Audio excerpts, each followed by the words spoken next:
Well, on Friday, the Supreme Court overturned that wicked court case, Roe versus Wade. A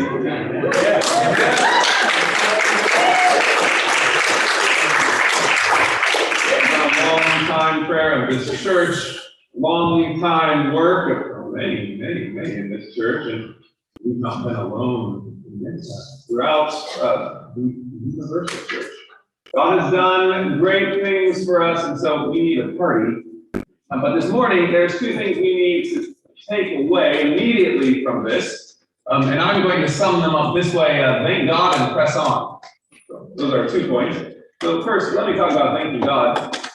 When I think about all the prayers that I have heard in this body for 20 years of being here, when I think back to all the sacrifices that this church has made, and people in this church have made to create and support the Pregnancy Resource Center, and I remember all the volunteer hours, evangelism time, and leadership that has gone into the 40 days for life vigils, and then all the zeal and devotion and care that went into making Students for Life. When I look at all of that, the one great reminder to me in all of that is that God sees, God cares, He hears our prayers. God acts for His church, He remembers His people. And we have been able to see that this week.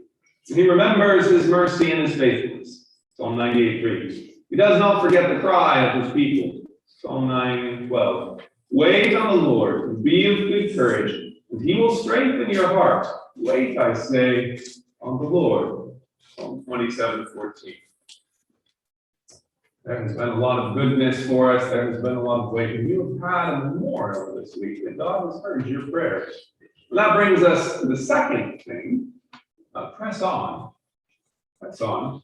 When Roe versus Wade, when that decision came down in 1973, it struck down all the federal decisions, or all the federal abortion laws that were in place at the time. But also, the abortion laws of 46 states were overturned and rendered unconstitutional as soon as that came out. 46 states at the time.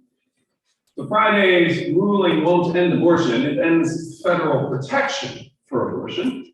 The states, like those 46 before the 1973 decision, will again have to make decisions after 2023.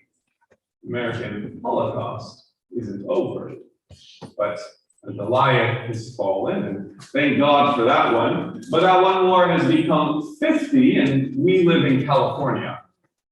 So it is likely that things will get dirtier and darker for us up ahead.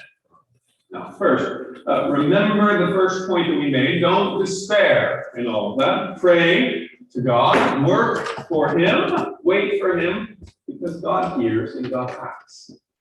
But it is likely that things will get dirtier and darker for us up ahead because guilt requires bloodshed. That's why abortion is the sacrament of secularism.